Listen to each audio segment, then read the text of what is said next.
I'm Dr. Ronald Berkman. Today we'll be discussing management of stillbirth. This is a challenging topic. It's a challenge because it's a difficult task oftentimes to come up with an understanding of why this stillbirth occurred.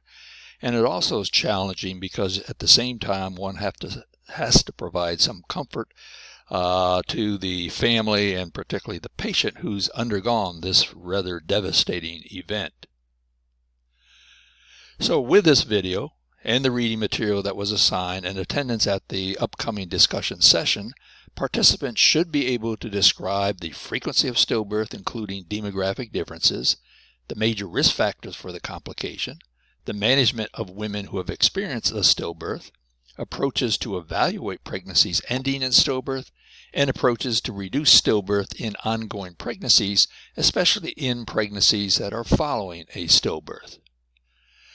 If we look at the definitions of fetal death or stillbirth in the United States, it is basically fairly uniform that it is the absence of signs of life, usually at or beyond 20 weeks of gestation. Now, if gestational age is hard to determine because of lack, let's say, of an early ultrasound or a late registration for a pregnancy, one can also utilize fetal weight. And a fetal weight equal to or greater than 350 grams is also utilized as a definition because the 350 grams represents the 50th percentile for weight of a 20-week gestation. Overall, in terms of stillbirth, the rates have declined somewhat. Again, the latest rates are from 2013, and they were roughly 6 stillbirths per 1,000 births. When we mention births, we mean both live births and stillbirths. And the rate has declined by maybe 0.5% less from what it was in 2006. The early stillbirth rate at 20 to 27 weeks and the late stillbirth rate at 28 weeks of gestation or greater are roughly the same at about 3 per 1,000 births. A rate that is gaining in acceptance because of its utility is a prospective fetal mortality rate, which is the number of stillbirths at a specific week of gestation per 1,000 births at that gestational age or greater.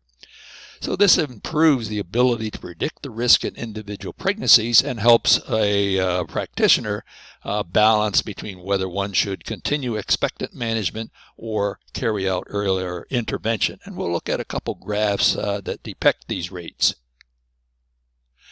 Here is the fetal mortality rate or stillbirth rate from roughly 2000 to 2013. You can see that both the early rate, which is in the red, has dropped, as has the later 28 weeks or more rate, which is in the blue. But again, the decline has been relatively modest over the years. Here is a depiction of the prospective fetal mortality rate. And again, you can see how this can be useful. For example, if you had a fetus at 28 weeks of gestation and there's a concern about intrauterine growth retardation or maybe a chronic abruption, you can see that the risk of stillbirth during the next, shall we say, 5, 6, 7 weeks is not going up, such that expectant management certainly would make sense because obviously delivering a fetus at 28 weeks, you're faced with all of the neonatal difficulties that such an infant would face. However, once you get towards 36 or 38 weeks, you can see that delivery is probably favoring or is more favorable because the stillbirth rate is showing some increase.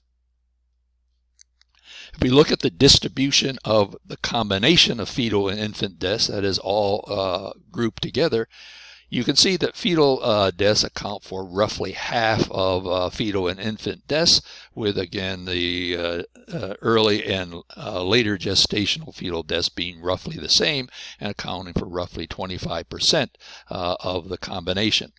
However, when you look at infant deaths, a higher percentage are infant deaths that occur in the first month of pregnancies, accounting for over 1/3 of overall fetal and infant deaths, whereas the later infant deaths that are basically from 1 month to 1 year are far less prevalent.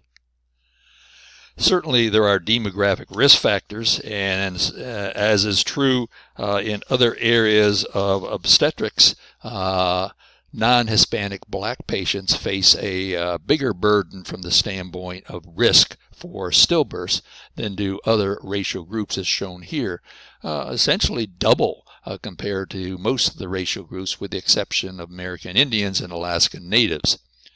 And this rate is even high among non-Hispanic black women who get prenatal care. And when that occurs, it's been attributed to their having higher rates of diabetes, hypertension, abruption, and preterm rupture of membranes. And when you look at educational level, as educational level goes up for white women, this appears to be protective against stillbirth, but does not appear to have any protective effect for Hispanic women or non-Hispanic black women. And there are a whole host of other conditions that are associated with risk for stillbirth. And the ones that are probably the most important, or the most frequently associated with stillbirth, are in the yellow. So if we go down through, you can see you have diabetes, hypertensive disorder, IUGR, multiple gestation, oligo, the chromosomal disorders, a late term pregnancy, previous stillbirth, and so forth. And when you look at all of these, when you, for example, examine placental abruption and other types of obstetrical complications, this accounts for about 29% of stillbirths in a large collaborative study that examined the diagnoses associated with about 500 stillbirths. If we then look at chromosomal and genetic abnormalities, this accounts for about 14% of stillbirths. Other placental abnormalities under this would be IUGR. That accounts for about a quarter of stillbirths. And then you look at infection, which is particularly prominent in early stillbirths because of preterm rupture of membranes and the like. That accounts for about 13%, and then umbilical cord events about 10%, and all the rest are again sort of lumped together thereafter. Overall, about 25% of stillbirths, one cannot determine the cause, but flip it the other way, and about 75% of the time you can come up with a probable cause for the fetal death. And here again, we are looking at evaluation that leads to us to make these determinations that we just reviewed.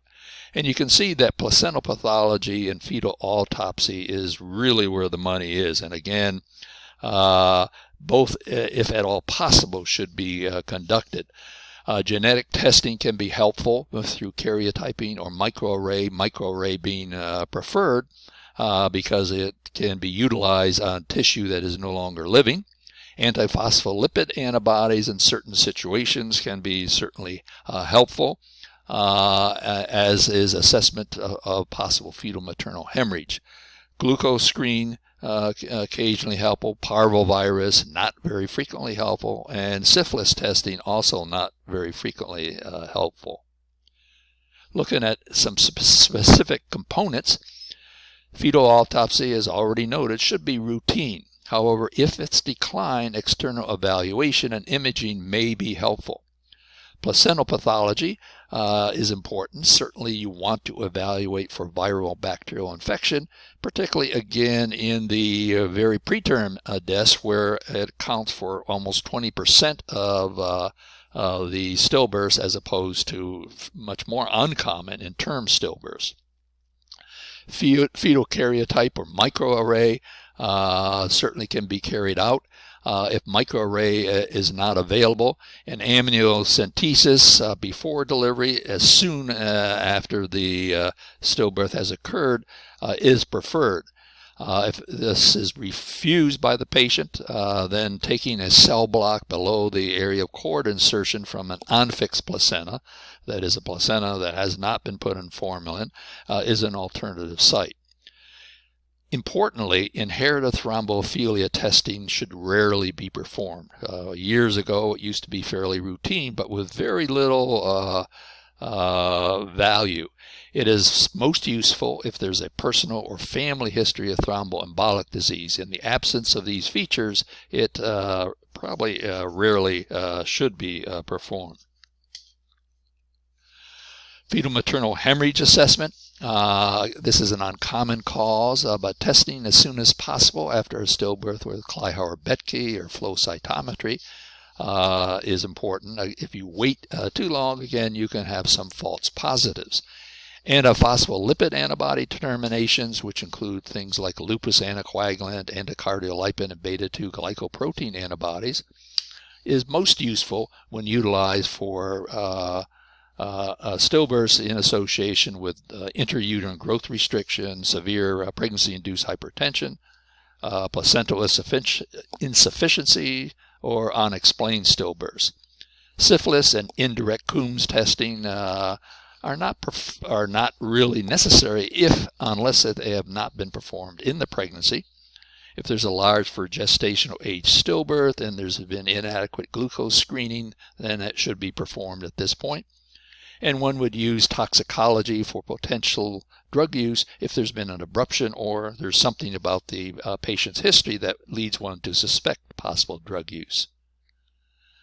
This is an algorithm which shows how you sort of follow through the testing based on clinical scenarios. And we'll go through each of these, but again, it gives you a sort of a general approach so that one does not carry off what I would call like shotgun testing, where you do all the tests and hope something turns up positive. So if you have an unexplained stillbirth without any clinical clues, in addition to obviously autopsy, you would do, if possible, genetic testing. Here again, antiphospholipid screening would probably be useful, as well as testing for fetal maternal hemorrhage. Other testing would be only on the basis of something else that might turn up in the history that leads you in a different direction. When you have intrauterine growth restriction or hypertensive disorders, here again, genetic testing is useful, but this is where antiphospholipid antibody testing will be very fruitful in some instances, as well as fetal maternal hemorrhage testing. Here again, other testing only utilized as indicated or suggested by something in the history or in the autopsy. If there's a suspected fetal anomaly, here's where genetic testing, microarray being preferred, should be performed. If there's been an intrapartum stillbirth, this is where antiphospholipid testing also comes into play, along with fetal maternal hemorrhage testing. And finally, if there's been a stillbirth in association with preterm labor, chorioamnionitis, pre-labor rupture of membranes, testing of the placenta for infection, and other testing being done based on clinical suspicion is really where one goes. From the standpoint of evaluating the fetus and the placenta, this is an algorithm that can be followed to do that, and we'll look at each of these sort of boxes separately. First, the fetus and placenta should be inspected. So the fetus, you should weigh it, do a head circumference and length, weigh the placenta, take photographs of the fetus and placenta, taking photographs of the whole body, face, extremities, any abnormalities, and documenting these findings. All of this can be done as part of routine evaluation and does not require a specialized consent like doing a fetal autopsy would require. If you can obtain a consent for cytogenetic specimens as well as autopsy, these should be obtained with a sterile technique. As already noted, amniocentesis can be done at the time of the demise, or as soon as possible after the demise. And it's particularly helpful if delivery is not expected for some period of time. If this is not possible, then a placental block below the cord insertion site on unfixed placenta is your next option, as is potentially an umbilical cord segment. Taking an internal fetal specimen such as costochondral junction or patella or skin, as had been suggested previously, is no longer felt to be useful. All of these specimens need to be put in a sterile tissue culture medium or lactated Ringer's solution, not formalin, and kept at room temperature, not refrigerated, and transported as rapidly as possible to the cytology laboratory. If you do obtain consent for the autopsy, this should be carried out by hopefully someone who is experienced in evaluating stillbirths. If there isn't a consent, what we did with the first block where we took pictures, weighed the fetus, and evaluated externally is an approach. One can also utilize imaging if it's felt to be useful. So what do you do in terms of delivering after the stillbirth has occurred? Certainly earlier stillbirths, that is those between say 20 and 24 weeks, dilatation and evacuation is a potential approach. It has the important positive aspects related to there's minimal risk of retained placenta, there's an decreased infection risk compared to induction. It certainly is more effective than induction, and again, it gets the whole process completed much quicker, which is for many patients what they want to happen in any event. And overall, the relative risk of complications, when you compare induction versus D&E, there's about an 8.5-fold increased rate of complications with induction. So D&E does have less complications. On the flip side, however, it has less complications if there is, in fact, individuals with special expertise in carrying out such procedures at 20 to 24 weeks. Without that expertise, one faces probably an increased risk of hemorrhage, infection, even problems such as uterine perforation. It is not useful beyond 24 weeks. It also does limit the efficacy of autopsy because of how the procedure is done. And for many mothers who've experienced a stillbirth, the ability to hold a fetus, at least for a small period or a short period of time, is important to them, and obviously doing a D&E precludes this. From the standpoint of later in pregnancy or when D&E is not appropriate, in general, vaginal misoprostol given at doses of 460, 600 micrograms every 3 to 6 hours is felt to be very efficacious in studies that evaluated this regardless of the Bishop score. In fact, both oral and vaginal misoprostol over a period of say 48 hours appears to be very effective according to one large systematic review. Lower doses of vaginal misoprostol may be preferred with a prior history of cesarean delivery, but whether this reduces the risk of uterine rupture is unclear because of limited data. As an alternative, high-dose intravenous oxytocin is a reasonable approach as well. After 28 weeks, one would manage the labor in the usual obstetric induction protocols. And certainly a trial labor would be appropriate with a prior history of cesarean delivery, and this can be combined with the use of mechanical cervical riping, which hopefully would reduce the risk of uterine rupture. The next question is, what do you do in terms of managing a subsequent pregnancy after stillbirth? Here, certainly one wants to take out or undertake a very careful initial evaluation, either pre-pregnancy, ideally, or at the initial prenatal visit. This includes detailed medical and obstetric history, evaluation of the previous stillbirth in terms of trying to determine whether there is some reason to suspect there will be repetition of the stillbirth, determination of recurrence risk, if the patient is a smoker, having her cease, if the patient is obese, hopefully prior to pregnancy having some reduction of her weight.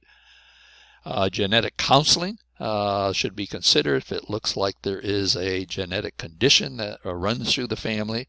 screening for diabetes, and then acquired thrombophilia testing, basically only if there is this family history of thromboembolic disease, or if there's a suspicion of things like lupus, or if the prior pregnancy was associated with IUGR and the like. Overall, too, one wants to provide support and reassurance to the patient in that the risk of a subsequent stillbirth is relatively low at about a rate of 2.5%. However, if the stillbirth was unexplained and one cannot come up with an etiologic determination based on the prior stillbirth, that risk actually goes up by 3 to 4-fold higher. In the first trimester, one does dating ultrasounds to determine the duration of the pregnancy. The usual first trimester's genetic screen can be done, perhaps using cell-free DNA testing here. And again, one has to continue providing support and reassurance to the patient.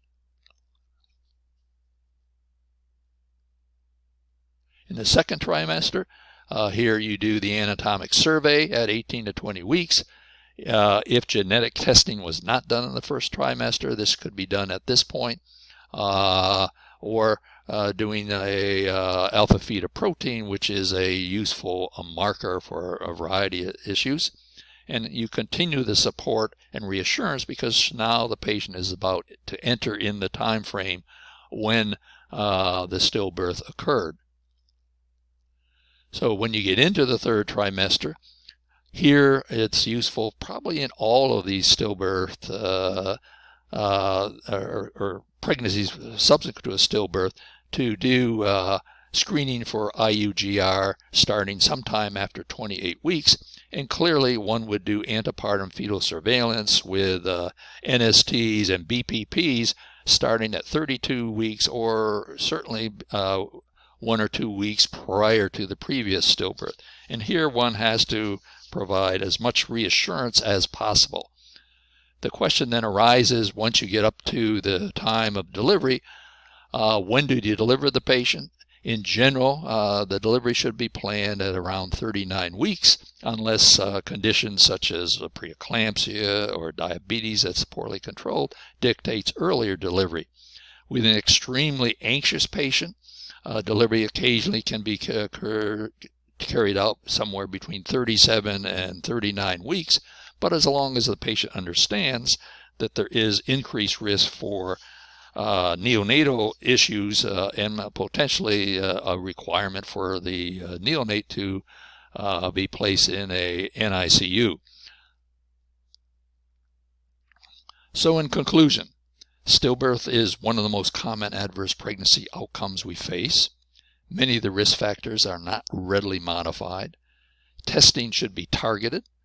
The method and timing of delivery is dependent on gestational age and obstetrical history, though probably in most settings one will be using some type of induction method.